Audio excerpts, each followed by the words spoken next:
我是21世纪的顶尖女杀手，意外坠楼后，竟穿越成古代农妇，喜提3胞胎萌娃和一枚残疾厌世的帅哥夫君。帅哥夫君恨我入骨，3胞胎萌娃见我就像见了鬼。老天爷，您到底给我安排了个什么烂摊子？在21世纪，他们叫我魅影。我曾是站在刀尖上的顶尖杀手，双手沾满血腥，只要是头派下来的任务，我只是冰冷而无情地完成。这样的日子过了很久很久。这天，在执行任务时，被目标人物的保镖们及时发现并追杀。娘的，到底是资料有误，还是组织里有人故意害我？这些保镖身手也太好，武器也太硬了吧！大哥，你们雇主出多少雇的你们，不如我出1倍。废话少说，去死吧！于是，29岁这年，我凌霄结束了短暂的一生。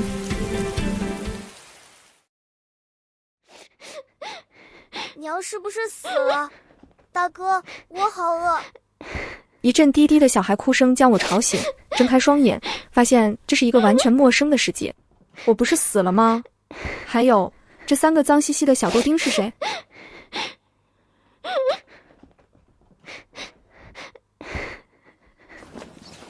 好可爱，哭得我的心都要化了。我本想下床去看看，他们却吓了一跳，而且眼神中怎么会有恐惧？娘，你醒了。娘，他们叫我娘。你又想对他们做什么？离他们远点。谁在那里？忽然一阵昏眩感袭来，一堆混乱的记忆涌入我的脑海。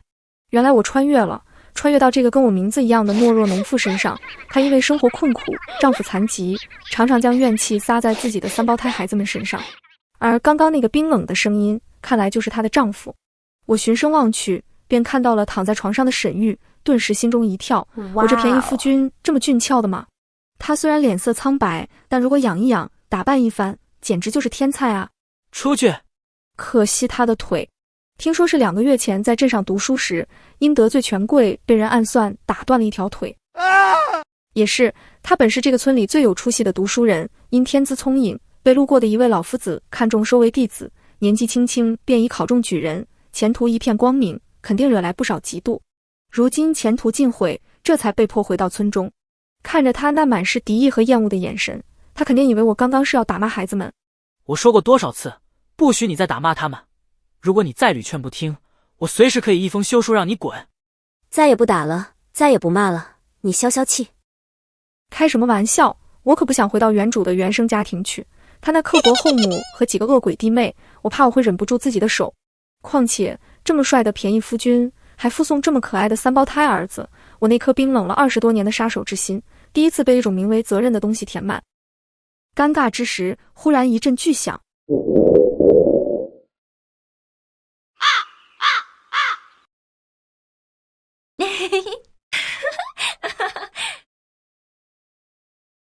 这个女人又在发什么疯？算了，美色害人啊！当务之急还是先填饱肚子。刚刚好像听到那3个孩子说饿了，反正我是饿惨了。娘，我现在就去做吃的。这原主不是人吧？这么小的孩子还要给老娘弄吃的？我尽量用平生最温柔的表情说道。不用了，宝宝，你们在这里等着啊，乖。娘，你不要打骂弟弟。算了，我无奈地走到厨房，发现厨房里几乎看不到粮食的痕迹。努力翻找一番后，终于找出了一碗快要发霉的米和一小袋的面粉。这没蛋白质怎么行？突然，我发现刚刚本无一物的窗口，不知何时多了2颗鸡蛋，难道是孩子们刚刚偷偷放的？我走出屋外，发现屋旁有块小小的农地，农地里只有几棵番薯藤。我努力挖一挖，把地里仅有的10几颗小番薯全挖了。番薯叶也摘了不少，留下几节番薯藤，重新插入地里。回到厨房后，我拿出了2个砂锅，看了一眼摆放好的食材，便开始忙碌地煮起饭来。用现有的食材，我煮了1锅红薯米粥和1锅番薯叶蛋花汤。家里有1个病人和3个小豆丁，这些应该足够先随便吃一餐。煮好饭后，我把粥和汤摆放在饭桌上，喊了好几声吃饭了，可是孩子们都不肯过来。没办法，一时半会儿他们很难接受我。于是我快速吃饱后便离开了家，打算趁早上山去找吃的。其实我并没有马上离开，我闪身到屋顶上，看着孩子们偷偷摸摸的，发现我真的离开了，才到饭桌上去找吃的。发现2大锅香喷喷的红薯米粥和番薯叶蛋花汤，3个小豆丁一开始有些不敢相信，可是身体很快战胜了他们小小的理智，他们开始狼吞口咽起来。其中一个吃到一半，突然想到什么，开始拿另外2个碗装了粥和汤，兴奋地走到他们老爹房里去，想必是给沈玉送饭去了。看他们真的开始吃起我做的饭菜，我才放心地往山上走去。爹爹，吃饭。爹爹不用这么多，你们吃吧。娘煮了好多呢，爹爹多吃点。这女人今天吃错什么药了？对村里人来说是险地的深山，对我这个21世纪的顶尖杀手而言，却是一个巨大的宝库。野外生存曾是我的必修课，我轻松地在林中穿梭，辨认出可以调理身体和变卖的草药和野菜。为了提高家里的食物营养水平，我在山林里挖了几个地洞当陷阱，用藤蔓和树枝将洞口掩盖，等待猎物上门。沿着溪水的声音，我发现了一条清澈的河流。哇哦，不错呀！不禁感慨古代零污染的环境的珍贵。河里有许多肥硕的鱼，今晚的蛋白质有着落了。等我拿着3大条肥美的大鱼去看一眼刚刚弄好的陷阱时，发现里面已经有一只野鸡。我开心的点点头，又加餐了。带着满当当的战利品，我心满意足地向着那个新家走去。快到家时，看到一个陌生的大婶站在门口，正跟孩子们说着话。哦，来，这几个大玉米是奶奶刚刚煮好的，你们拿去吃。刘奶奶，您早上已经送鸡蛋来了，我们够吃的。傻孩子，早上是早上，现在是现在，不吃饭会长不大的。你们快点长大，才能照顾你们爹爹，是不是？快拿去吃吧。谢谢刘奶奶。真乖。原来早上的鸡蛋是这位大婶给孩子们的。我暗暗跟着大婶回到她家，跳到屋顶上偷听屋内的声音。奶奶，你又给小星他们送吃的，我也要吃。吃吃吃，你爹天天给你带鸡腿回来，看把你吃成什么样了。小星他们才比你小1岁，你看他们多瘦小，我们能多少帮衬一点，也算是报恩。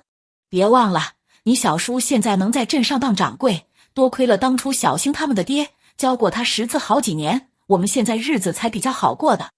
是，奶奶你都说过800回了。那你还这么不懂事。就在这2孙奶就快掐起来的关键时刻，我敲了敲门。谁呀？怎么是你？婶子，我刚刚抓到了几条鱼，想给婶子送2条，小意思请笑呢。我尴尬地说完，大婶明显非常错愕，当机10几秒后才臭着脸说道：不用了，你留着给孩子们吃吧，他们还小，你夫君也需要养病呢。婶子拿着吧，我还抓到了野鸡，够吃的。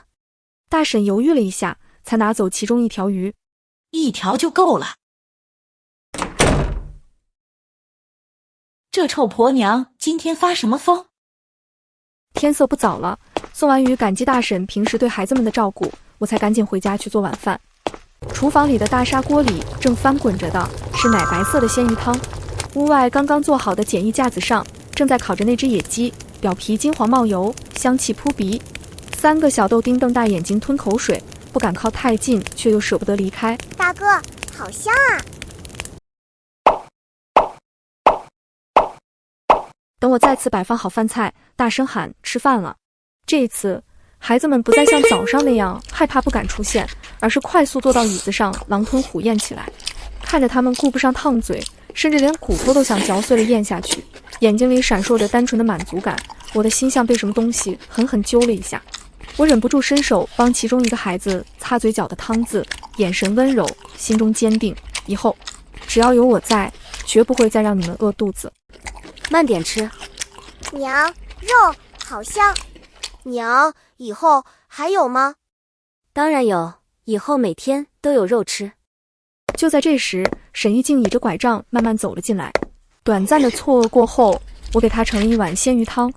吃吧，你的腿伤需要营养。多谢。她没有像孩子那样急切，而是低头看着碗里的鱼肉出神，然后一口一口地喝着。看来想要征服一个男人，就得先征服他的胃，这句话在古代一样有含金量。这女人难道有什么阴谋，还是真的变了？对我来说，那片山林就是天然的金库。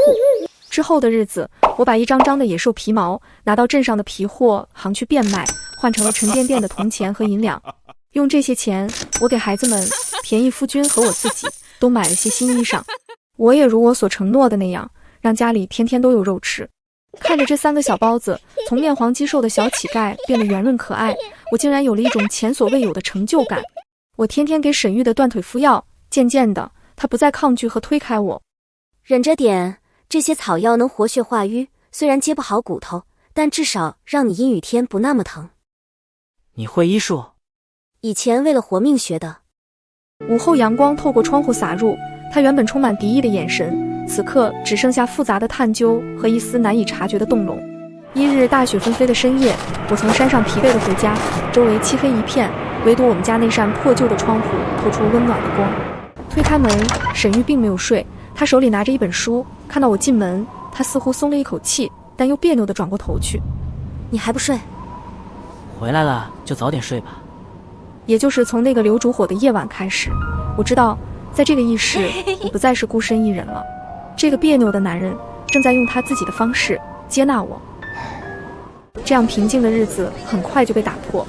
这天我到县城去卖草药和野兽皮毛，突然远处传来惊恐的尖叫声和马匹的嘶鸣声，原来是拉车的马受惊了。可此时路中间有个小女孩跌坐在地上，被吓得大声哭了起来。高高扬起的马蹄眼看就要踩下去，我的身体比大脑先做出了反应，一个闪身便已抱起小女孩，在地上利落地翻滚了一圈，刚好避开马蹄。在这个世界待久了，差点忘了以前在死人堆里摸爬滚打的本能。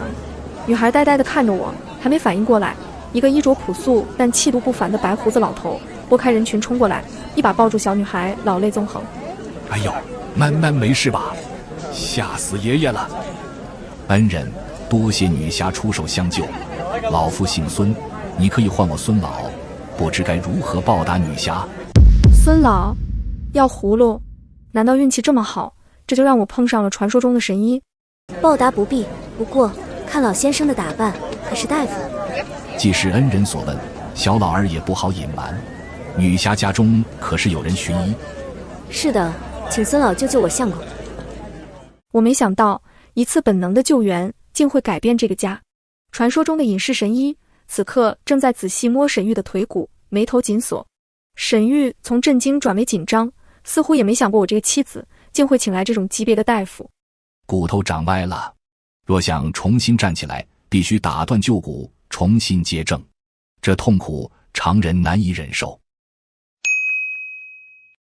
只要能站起来，多大的痛苦又何妨？老先生，请动手吧。孙老没再多说，准备好后便开始打断歪骨，重新接正。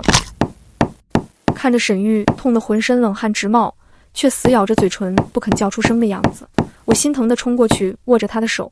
沈玉的手本能地死死抓住了我的手，十指紧扣，指节发白。那一刻我感觉到有什么改变了，这是他第一次在我面前毫无保留地展示了自己的脆弱。孙老离开后，沈玉脸色苍白，但眼神却前所未有的明亮。他看着我，嘴角费力地扯出一个极浅的微笑。手疼吗？我看了一眼手上被他捏出的红印，笑着摇头。不疼，相公，你会好起来的。等你站起来，我们就去京城。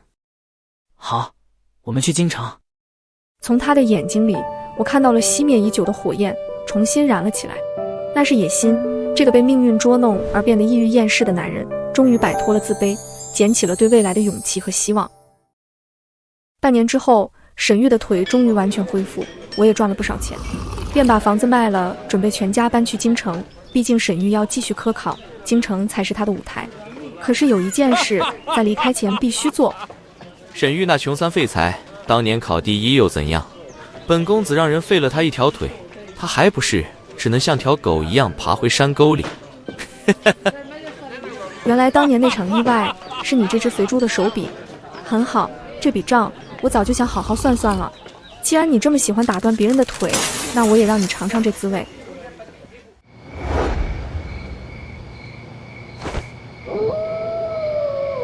月黑风高，正是还债的好时候。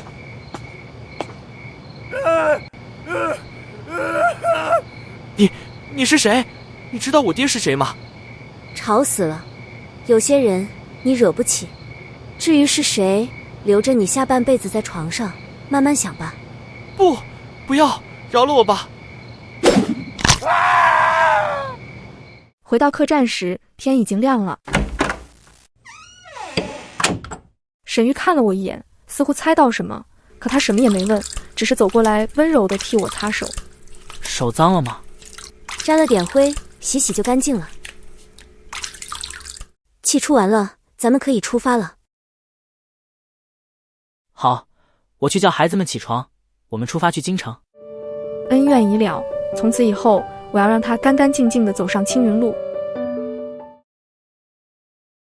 谁能想到，当年那个瘫在床上自卑厌世的穷书生，真的会考获状元，最终一步步走到了权力的顶峰，成了当朝宰相。前世，我是21世纪代号魅影的王牌杀手，独来独往，活在阴暗的角落里，随时准备横尸街头。谁能想到，那满手染血的修罗，如今竟成了这京城里最体面的宰相夫人。我收起了獠牙，学会了洗手做羹汤，也学会了如何去爱一个人。至于那3个嗷嗷待哺的小豆丁，也都长成了顶天立地的男子汉。沈星镇守边关，沈晨入阁为文官要员，就连最调皮的沈月也把生意做遍了大江南北。我前世是个孤儿，从未见过父母，更不知道家是什么滋味。上辈子最大的愿望，不过是想有个属于自己的窝。如今身边有深爱我的丈夫，3个优秀的孩子，还有儿孙绕膝，我心里的那个黑洞终于被填满了。原来这就是有家人的感觉。潇潇，下雪了，还记得我们刚认识那年的雪夜吗？记得，那时候真冷啊。那夜你很晚都没回来，我生怕你出了什么事。你承认了吧？当时你就喜欢上我了。如果下辈子还能遇见，你还愿意嫁给我这个穷书生吗？愿意，只要是你，刀山火海我都陪你走。潇潇，幸好有你，这辈子辛苦你了。谢谢观看，欢迎大家点赞、订阅、评论、分享，我们下个影片再见。